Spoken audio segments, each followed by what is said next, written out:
আমি এখন উপস্থিত আছি শরীফ ওসমান হাদীকে ইনকিলাব মঞ্চের মুখপাত্র যেই গাড়িটির মাধ্যমে গুলি করে তাকে হত্যার চেষ্টা করা হয়েছিল সেই গাড়ি মোটরসাইকেলের মালিকের বাসায় আব্দুল হান্নান সেই মালিকের গ্রামের বাসায় এটি।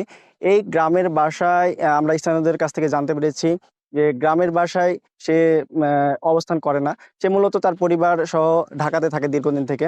আমরা শুধু তার মা এই বাসায় অবস্থান করে এবং গত ১ মাস আগেও তার মাকে নিয়ে সে ঢাকায় নিয়ে গিয়েছে।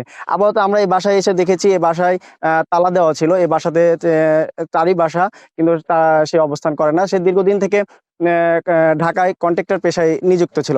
আমরা স্থানীয়দের এখানে অনেকে আছে, আমরা তাদের কাছ থেকে জানতে চাই যে আব্দুল হান্নান সম্বন্ধে আপনি আসলে কি জানেন? আমরা যে আজকে শুনলাম যে শরীফ ওসমান হাদীকে যেই মোটরসাইকেলটি দ্বারা গুলি করে হত্যার চেষ্টা করা হয়েছে, সেই মোটরসাইকেলের মালিক হচ্ছে আব্দুল হান্নান।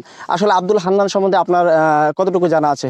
আব্দুল হান্নান সম্বন্ধে আমাদের যতটুকু জানা আছে, ও অসহায় গরিব দরিদ্র ফ্যামিলির ছেলে। সে খুব দুঃখ কষ্টে মানুষ আছে।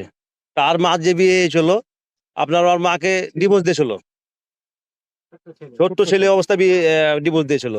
ওর মাটা আপনার এই এলাকাতে যখন মানে ফেতরা যেটা বলে আমাদের দিকে, গ্রাম ওই ফেতরার টাকা চাহে ধনী ব্যক্তির কাছে যে বাড়িতে যায় আপনার টাকা তুলে ওকে আর কি মানুষ করেছে। দিয়ে বড় হওয়ার পরে ও ঢাকা রাজমিস্ত্রির কাজে যায়। রাজমিস্ত্রির কাজে যে আপনার ১৫-২০ বছর ধরে রাজমিস্ত্রির কাজ করছে। তারপর যে ফ্যামিলিতেও বিয়ে করছে, একই কাহিনী। গরিব। আপনার ওই দরিদ্র, ওর মাও ডিভোর্সধারী, বুঝতে পারলেন। একদম অসহায় ফ্যামিলিতেও ও বিয়ে করছে। জি, তারা আসলে এই আব্দুল হান্নান তারা সে মোটরসাইকেল যেটি ব্যবহার করতো, সে আসলে এখানে কি সে আসতো কখন, এবং সে মোটরসাইকেল নিয়ে আসতো কিনা, বা অন্য কোনো পেশার সাথে সে যুক্ত ছিল কিনা, বা কোনো রাজনৈতিক দলের সাথে যুক্ত ছিল কিনা, এর সম্বন্ধে আপনি কতটুকু জানেন? আমরা গ্রামবাসী যতটুকু জানি, ও কোনো রাজনৈতিক দলের সাথে জড়িত ছিল না।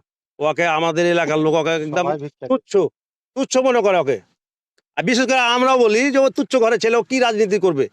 ওর এখানে কোনো বংশধর নাই, কোনো নানাকুল নাই, কিছু নাই। মনে করেন ওকে একদম সামান্য দাড়িপাল্লার ফেরার মধ্যে মনে করি না। ও এখানে রাজনীতি করতো না, ঢাকাতে কাজ করতো শ্রমিক হিসাবে। কি এখন কন্ট্রাক্টারি করছে এটা জানি না আমরা। হয়তো ঢাকাতেও বাস করছে, আমরা কিভাবে জানবো এটা? কিন্তু ও একটা মোটরসাইকেল ব্যবহার করতো, মোটরসাইকেল নিয়ে যাওয়া আসা করে সেটা দেখেছি। কিন্তু যে গাড়িটাতে মেরেছে ওইটাই গাড়ি কি না, এটা আমরা বলতে পারবো না। জি, আমরা স্থানীয়দের কাছ থেকে জানছিলাম, আমরা আমরা আরো জানতে পেরেছি তাদের কাছ থেকে যে আব্দুল হান্নান মূলত সে যে বাসায় অবস্থান করতো দীর্ঘদিন থেকে সেই বাসাতে নাই। সে ঢাকাতেই তার বাসাতে অবস্থান করছে। আর সে মূলত তার বাবা অনেক আগে মারা যায়, এবং তার বাবা অনেক আগে মারা যাওয়ার পরে তার মাকে ডিভোর্স দিয়ে দেয়, এবং তার মা এখানে তাকে অনেক আগে থেকেই তাকে ছোট থেকে বড় করেছে। এবং স্থানীয়রা যেটা বলছেন যে তার মা অনেক কষ্ট করে তাকে বড় করেছেন, এবং তিনারা বলছেন আমরা এখন পর্যন্ত তা আব্দুল হান্নান সম্বন্ধে কোন রকম রাজনৈতিক সংশ্লিষ্টতা মানে রাজনৈতিক কোনো দলের সাথে যুক্ত হওয়ার তারা জানেন না, এবং সে অনেক এখানে ভালোভাবে সে বড় হয়েছে, এবং সে রাজমিস্ত্রির সাথে জড়িত, এবং সেই পেশার সাথে জড়িত হওয়ার পর থেকে সে ঢাকাতে সে বাড়ি করে সেখানে পরিবার নিয়ে অবস্থান করে। এখানে আব্দুল হান্নান মূলত দুইবার বছরে 2-3বার আসে, আসার পরে সে চলে যায়। আমরা স্থানীয় আরেকজনের কাছ থেকে জানতে চাই যে আপনি আব্দুল হান্নান কোনো আপনার অন্য কোনো অপকর্ম বা কোনো খারাপ কোনো পেশার সাথে যুক্ত ছিলেন? না ভাই, কোনো এই ধরনের কোনো ছিল না। একটা গরিবের সন্তান, এই তো মনে করেন ফেতরা চায়, ওদিক ওদিক ধরেন ভিক্ষা চায়, ওর মা ভিক্ষা চায়, আমি নিজে ভিক দিয়েছি। আর করার কিছু না। আমি এই যে মনে করলেন যে একটা বছর পর থেকে একটু ভালো হয়েছে, তাই মনে করলেন যে এই তো সংসারটা চলে, বা শুনতে পাই যে হ্যাঁ ছোড়া একটু ভালো আছে, রাজমিস্ত্রির একটা কামলার ছেলে। হ্যাঁ, তার বাবা মাকে মনে করলেন যে কতদিন আগে পিচ্ছি অবস্থায় তাকে ছেড়ে দিয়েছে, সন্তানকে মানুষ করে ভিক্ষছে, এই ছাড়া কিছু না। এটা দেশের মানুষ সবাই জানে তার সন্তান মানুষ করেছে ভিক্ষছে। ওর মাকে আমি নিজে ভিক দিয়েছি, আর কিছু করার না। ভিক্ষা যাকে বলা এটা সবাই বুঝে, সারা বাংলাদেশের মানুষ বোঝে ভিক্ষা।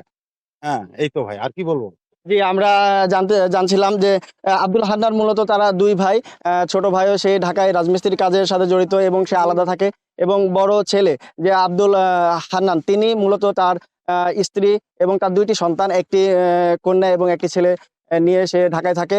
তার মা মূলত এই বাসাটিতে থাকে, পিছনে যে বাসাটি দেখতে পাচ্ছেন এই বাসায় তার মা মূলত থাকে, তার মায়ের দেখাশোনা সেই করে।